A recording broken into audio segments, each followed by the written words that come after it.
رمضان المبارک کا دن ہے اور اس تاریخ کو اسلام کی سب سے پہلی جنگ، سب سے پہلا غزوہ اور کفر اور اسلام کے بیچ میں جو جنگ لڑی گئی وہ اس تاریخ کو واقع ہوئی۔ میری مراد غزوہ بدر سے ہے، تو آج غزوہ بدر کے متعلق چند اہم باتیں سنیں گے۔ یہ سوال پیدا ہوتا ہے کہ یہ جو سب سے پہلی جنگ ہے اسلام کی، یہ ہوئی کیوں تھی، اس کے اسباب کیا تھے؟ کیونکہ اس غزوے کے بعد پھر جنگوں کا سلسلہ شروع ہوا، تو یہ جو سب سے پہلی جنگ تھی یہ کیوں ہوئی تھی، اس کے اسباب کیا تھے، وہ آج انشاءاللہ عز و جل سنیں گے۔ سنن ابی داؤد شریف کی حدیث پاک ہے۔ آپ کو معلوم ہونا چاہیے کہ مکہ مکرمہ سے مسلمانوں نے ہجرت کیوں کی تھی، کیونکہ وہاں مسلمانوں کو تکلیفیں پہنچائی جا رہی تھی، حضور علیہ الصلوۃ والسلام کو معاذ اللہ شہید کرنے کے پروپیگنڈے کیے جا رہے تھے، اس لیے اللہ نے حکم فرمایا کہ مکے سے نکلو۔ پہلے طائف کی طرف ہجرت کی گئی، اس کے بعد پھر جو ہے وہ مدینہ کی طرف ہجرت کی گئی۔ تو ان کے ظلم و ستم کی وجہ سے، کفار اور مشرکین کے ظلم و ستم کی وجہ سے مسلمان مدینہ تشریف لے آئے۔ جب مدینہ منورہ میں آئے تو پھر بھی کفار باز نہیں آئے۔ سنن ابی داؤد شریف کی روایت ہے، ایک صحابی رسول وہ فرماتے ہیں کہ قریش کے کفار نے جو ہے مدینہ کے اندر جو عبداللہ ابن ابی تھا منافق، اور جو مشرکین تھے بتوں کی پوجا کرنے والے، ان کو کافروں نے خط بھیجا۔ مدینہ کے اندر وہ لوگ رہتے تھے، تو مکہ سے یہ خط آیا۔ کب؟ جب حضور علیہ الصلوۃ والسلام مدینہ ہجرت کر کے آئے تھے۔ تو انہوں نے خط میں کیا کہا کہ تم نے ہمارے آدمی کو، یعنی جو ہمارا ٹارگیٹڈ آدمی ہے، اس کو تم نے پناہ دی ہوئی ہے، ہم تمہیں اللہ کی قسم دیتے ہیں یا تو تم لوگ ان کو قتل کر دو یا مدینہ سے باہر نکال دو۔ اگر ان دو چیزوں میں سے کوئی ایک کام بھی نہیں کرتے تو پھر ہم مکے والے آئیں گے اور مدینہ والوں پر حملہ کریں گے، سب کو مار کے رکھ دیں گے اور تمہاری عورتوں کو ہم اپنے اوپر حلال کر دیں گے۔ یہ خط میں انہوں نے مشرکین مکہ نے مشرکین مدینہ کو یہ لکھا۔ تو جب یہ خط پہنچا عبداللہ ابن ابی کو اور جو مشرکین تھے ان کو، تو وہ سارے حضور علیہ الصلوۃ والسلام کے ساتھ جنگ کرنے کے لیے متفق ہو گئے کہ بھائی وہاں سے آیا ہے آرڈر، دھمکی آئی ہے، تو یہاں جو آیا ہے یعنی حضور علیہ الصلوۃ والسلام آئے ہیں اور یہاں پر لوگوں نے ان کا کلمہ پڑھنا شروع کر دیا ہے، مسلمان ہو رہے ہیں، اور ہم بھی سردار ہیں تو یہ ہماری سرداری کے جو ہے وہ سامنے یہ سارا ہو رہا ہے۔ بہرحال حضور علیہ الصلوۃ والسلام کو شہید کرنے کے لیے سارے متفق ہو گئے، جمع ہو گئے۔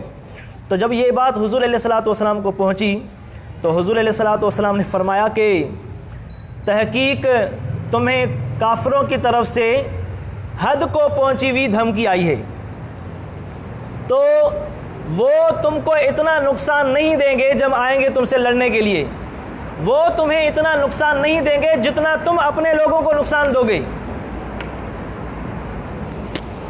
کیونکہ اگر تم مجھ سے لڑو گے، مجھ سے جنگ کرو گے تو میں اکیلا تھوڑی ہوں، تمہارے مدینہ کے اندر رہنے والے، تمہارے خاندان کے لوگ، تمہارے رشتہ دار لوگ جو ہے وہ ہلکا بگوش اسلام ہو گئے ہیں، تو کیا تم لوگ مجھ سے لڑ کے اپنے ہی لوگوں کو مارو گے، اپنے بھائیوں کو، اپنے بچوں کو، اپنے رشتہ داروں کو، خاندان والوں کو مارو گے؟ تو ایسا نہیں کرو، باز آ جاؤ۔ تو یہ بات سن کر جو ہے عبداللہ ابن ابی جو ہے وہ ٹھنڈا پڑ گیا، اس نے یہ ارادہ فی الحال ترک کر دیا۔ تو ایک یہ سبب تھا، یعنی مدینہ میں حضور علیہ الصلوۃ والسلام کے آنے کے بعد بھی ان کافروں کو چین نہیں تھا، حضور علیہ الصلوۃ والسلام کے خلاف سازشیں کرنا، ڈرا دھمکانا، دھمکانا۔ تو یہ وہ محرکات ہیں جو پھر آگے مسلمانوں کے بڑھنے کے سبب کے طور پر سامنے آئی۔ دوسرا سبب، حضرت سعد بن معاذ، یہ انصاری صحابی مدینہ کے رہنے والے، تو ایک بار جب حضور علیہ الصلوۃ والسلام مدینہ ہجرت کر کے تشریف لائے تھے، تو اس کے کچھ عرصے بعد حضرت سعد مکہ مکرمہ عمرہ کرنے کے لیے گئے۔ یہ بخاری شریف کی حدیث پاک ہے۔ تو مکے میں آپ کا ایک دوست تھا امیہ بن خلف، تو جب بھی وہ مدینے آتا تھا تو وہ آپ کے ساتھ پاس، یعنی سعد بن معاذ کے پاس جو وہ اسٹے کرتا تھا، رہتا تھا، اور جب آپ مکے جاتے گھر پہ جا کر رہتے تھے۔ تو جب آپ عمرے کے لیے تشریف لے گئے تو اس کے گھر گئے، امیہ بن خلف کے گھر، وہاں رہے، اور اس کے بعد کہا کہ آپ کوئی ایسا وقت دیکھو، فارغ وقت ہو، کوئی بھی اتنا جو ہے وہ رش نہ ہو، مجھے آپ کعبے کے پاس لے کر جائیں، میں وہاں نماز پڑھوں گا یا طواف کروں گا۔ تو یہ انہوں نے بات کی۔ تو امیہ بن خلف جو ہے آپ کو لے کر گیا حضور علیہ السلام جو ہے وہ خانہ کعبہ کے پاس۔ تو آپ جو ہے وہ بیت اللہ کا طواف کرنے کی غرض سے آئے تھے۔ تو ابو جہل نے ان دونوں کو دیکھ لیا۔ کس نے دیکھا؟ ابو جہل نے۔ اور اس نے امیہ بن خلف سے کہا کہ اے ابو سفیان، یہ کون ہے تمہارے ساتھ؟ پتا تو تھا اس کو کہ مدینے کا رہنے والا ہے، مسلمان ہے، تو کہا کہ یہ کون ہے تمہارے ساتھ؟ تو اس نے کہا یہ سعد ہے۔ تو ابو جہل نے اسے کہا کہ کیا بات ہے، میں تم کو امن کے ساتھ مزے سے طواف کرتا ہوا دیکھ رہا ہوں، حالانکہ تم لوگوں نے مدینے میں ہمارے دشمن کو پناہ دی ہوئی ہے، حالانکہ تم لوگوں نے مدینے میں ہمارے دشمن کو پناہ دی ہوئی ہے۔ کیا تم یہ خیال کرتے ہو کہ تم اس کی حمایت و نصرت کرو گے اور بچ جاؤ گے اور انہیں بھی بچا لو گے؟ اب یہ بات اس نے کہی۔ اس کے بعد جو ہے یہی ابو جہل کہہ رہا ہے کہ اللہ کی قسم اگر ابو سفیان کے ساتھ تم نہ ہوتے نا تو تم صحیح سلامت مدینے واپس نہ جاتے، یعنی کچھ نقصان ہوتا تمہارا۔ تو اس کے بعد بلند آواز سے حضرت سعد نے کیا فرمایا؟ کہا کہ اللہ کی قسم اگر تم مجھے یہاں آنے سے روکو گے تو میں تمہیں وہاں روکوں گا جہاں رکنا تمہارے لیے اس سے بھی بڑی مصیبت ثابت ہوگا۔ وہ کیا؟ طریقۃ الی المدینہ، مدینے والا راستہ تمہارا۔ کیوں؟ کیونکہ تم لوگ مکے سے مدینہ کے راستے ہو کر ملک شام بزنس کے لیے، تجارت کے لیے جاتے ہو۔ اگر ہمارے ساتھ اگر تم مسئلہ کرو گے ٹھیک ہے ہم تو مدینے چلے جائیں گے، مگر آپ لوگ بزنس کے لیے ہمارا مدینے والا راستہ اختیار کرتے ہو نا، وہاں کھڑے ہو جائیں گے، تمہارے اوپر اس سے بڑی مصیبت ہو جائے گی، تمہاری ساری معیشت ٹھپ ہو جائے گی اور تم غربت و افلاس کا شکار ہو جاؤ گے، تو پھر ایسی دھمکی نہ دو۔ تو اس کے بعد آپ جو ہے وہ تشریف لے گئے۔ تو یہ دوسرا سبب تھا، کیونکہ آپ نے اس کو ایک الرٹ کر دیا تھا، دھمکی دے دی تھی کہ آپ یا تو باز آ جاؤ ورنہ جو ہے آپ کے ساتھ یہ کیا جا سکتا ہے۔ یہ دوسرا سبب۔ تیسرا سبب مسلم شریف کی حدیث پاک ہے، جب حضور علیہ السلام مدینہ منورہ میں تشریف لے آئے تو اکثر ایسا ہوتا کہ آپ راتوں کو جاگتے تھے، ایک رات جب جاگ رہے تھے تو اماں عائشہ صدیقہ فرماتی ہیں حضور علیہ السلام نے فرمایا کہ کاش میرے صحابہ میں سے کوئی نیک جو وہ آدمی ہوتا اور وہ رات کو میرے لیے پہرا دیتا۔ تو حضرت سعد بن ابی وقاص آئے حضور کی بارگاہ میں، عرض کی یا رسول اللہ میں آپ کے لیے پہرا دیا کروں گا۔ اسی طرح بخاری شریف کے اندر بھی یہ روایات موجود ہیں، تو ان کے اندر بھی یہی ہے کہ حضور علیہ السلام نے غزوہ بدر سے پہلے یعنی جب مدینہ تشریف لے آئے، کیونکہ خطرہ تو تھا کہ یہ یا تو مکہ سے ڈائریکٹ مشرکین آ کر حملہ کریں گے، یا جو ان کے جاسوس مدینہ میں رہتے ہیں ان سے جڑے ہوئے بندھے ہوئے وہ کسی نہ کسی ٹائم موقع پا کر کچھ نہ کچھ کر سکتے ہیں۔ اس وجہ سے حضور علیہ السلام نے سیکورٹی کی بات ارشاد فرمائی، تو سعد بن ابی وقاص رضی اللہ عنہ نے اپنے آپ کو پیش کیا، اور ایک عرصے تک حضور علیہ السلام جو ہے وہ سیکیورٹی کے تحت اپنے جو ہے وہ حارسین کے جو ہے وہ حفاظت میں رہتے تھے۔ پھر ایک عرصے بعد اللہ تعالیٰ نے آیت نازل کی واللہ یعصمک عن الناس، کہ اے محبوب اب جو ہے ان حارسین کی سیکورٹی گارڈز کی ضرورت نہیں ہے، اب اللہ تمہاری حفاظت فرمائے گا۔ اس کے بعد پھر سارا پہرا ٹوٹا تھا اور سیکورٹی گارڈ کوئی بھی نہیں ہوتا تھا، حضور علیہ السلام کی اللہ تعالیٰ حفاظت فرماتا۔ تو اب یہ خدشہ بھی کیوں پیش آیا؟ کیونکہ حضور علیہ السلام کو یہ خدشہ لاحق تھا کہ کفار مکہ یا ان کے جو جاسوس ہیں وہ مدینے میں میرے گھر یا میرے پاس آس پاس آ کر مجھے نقصان نہ پہنچا دے۔ تو یہ تین اسباب جو ہیں سیرت کی تاریخوں میں، کتابوں میں، تاریخ کی کتابوں میں اور یہ کتب احادیث کے حوالے سے میں نے بیان کیا، یہ وہ وجوہات ہیں جو سبب بنی ہیں غزوہ بدر کے واقع ہونے کا۔ جب ایسا کچھ ہوا، بخاری شریف کی حدیث پاک ہے کہ حضور علیہ السلام اور آپ کے صحابہ مشرکین اور یہودیوں اور عیسائیوں کی تکلیفوں پر صبر کرتے تھے اور اگنور کرتے تھے، کچھ بھی نہیں کرتے تھے، کیونکہ اللہ تعالیٰ کا ان کو حکم تھا۔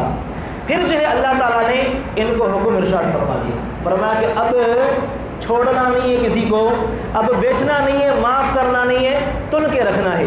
سورہ حج کی 39 نمبر آیت ہے، اللہ فرماتا ہے اُذِنَ لِلَّذِينَ يُقَاتَلُونَ بِأَنَّهُمْ ظُلِمُوا وَإِنَّ اللَّهَ عَلَىٰ نَصْرِهِمْ لَقَدِيرٌ، اور جن کو ظلماً جن کے ساتھ لڑا جا رہا ہے، جن کے ساتھ قتال کیا جا رہا ہے، انہیں اجازت ہے اور بے شک اللہ ان کی مدد کرنے پر ضرور قادر ہے۔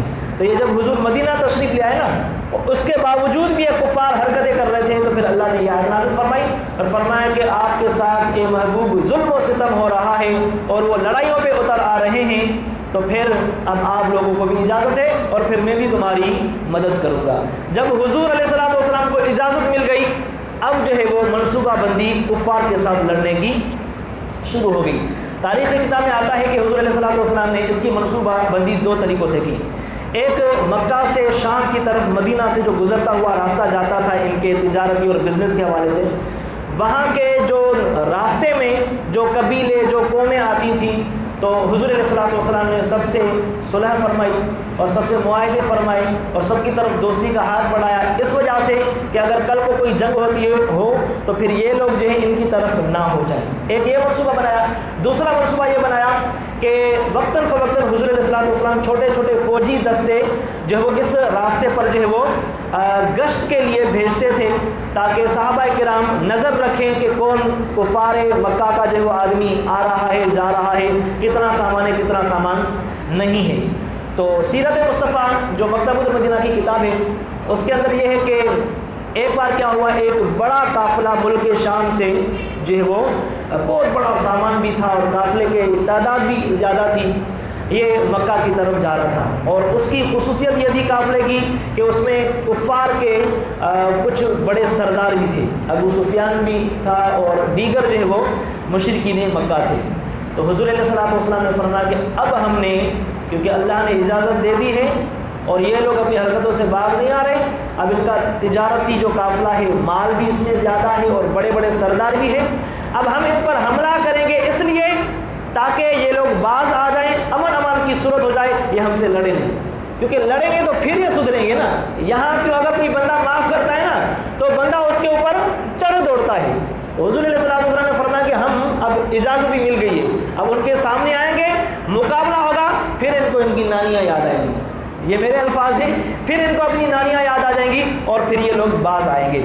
تو حضور علیہ الصلوۃ والسلام صحابہ کے ساتھ جب ان کی طرف بڑھے تو اب جو ہے مکے میں یہ بات پھیل گئی کہ مسلمان ان قافلے والوں کو قتل کرنے کے لیے آگے بڑھ چکے ہیں۔ حالانکہ حضور کا مقصد کیا تھا صلی اللہ علیہ وسلم کہ ان قافلے والوں کو روکنا ہے اور ان کے ساتھ مزاحمت کرنی ہے، صرف ان کو یہ سبق سکھانے کے لیے کہ ہم سے پنگا نہیں لینا اور سدھر جاؤ، باز آ جاؤ۔ تو وہاں جب مکے میں پتہ چلا تو پھر مکے سے جو ہے وہ لوگ تلواریں لے کر، اسلحے لے کر پوری جنگ کی تیاری کر کے مقام بدر کے پاس آ گئے۔ یعنی ہمارے حضور علیہ الصلوۃ والسلام کی طرف سے اتنی بڑی جنگ کی تیاری نہیں تھی، مگر کفار جو ہے وہاں سے آ گئے۔ تو پھر فتح الباری شرح بخاری میں ہے کہ واقعہ بدر جو ہے وہ رمضان کے مہینے میں 17ویں روزے کو جمعے کا دن تھا اور ہجرت کو 2 سال ہو چکے تھے، جو ہے مقام بدر کے اندر یہ واقعہ پیش آیا۔ قرآن کے اندر اس غزوے کو